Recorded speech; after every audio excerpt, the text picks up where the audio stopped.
सोनम नाम की एक लड़की थी। वह अपने माता पिता की बहुत लाडली थी। सोनम के 3 बहन भाई आए थे। सोनम को बहुत चाहते थे क्योंकि वह एक ही बहन थी।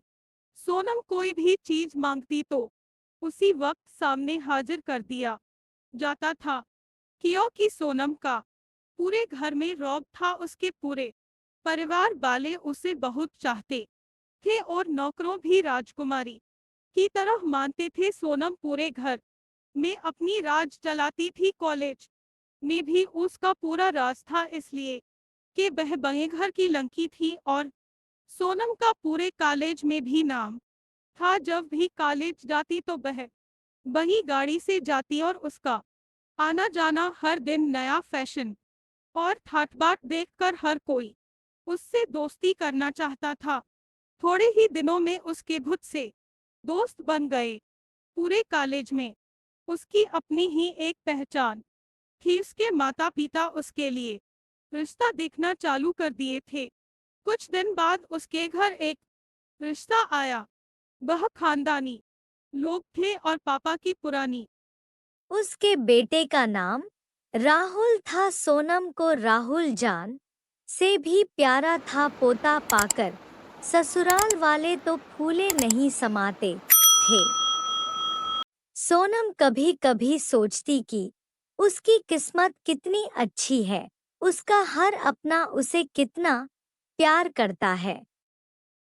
चाहे जीवन में कैसा भी समय आए, मेरे अपने हमेशा मेरे साथ हैं। मैं कभी अकेली नहीं हो सकती। कितनी खुशकिस्मत हूँ मैं। पर शायद सोनम की खुशियों को उसकी अपनी ही नजर लग गई थी। एक दिन वह मायके जाने की जिद कर बैठी। राज को बहुत काम था लेकिन वह फिर भी उसे ले गया।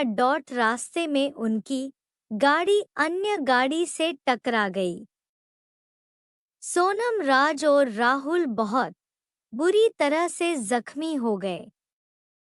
काफी दिन इलाज करने के बाद राज और राहुल तो ठीक हो गए, लेकिन सोनम पूरी तरह ठीक ना हो सकी।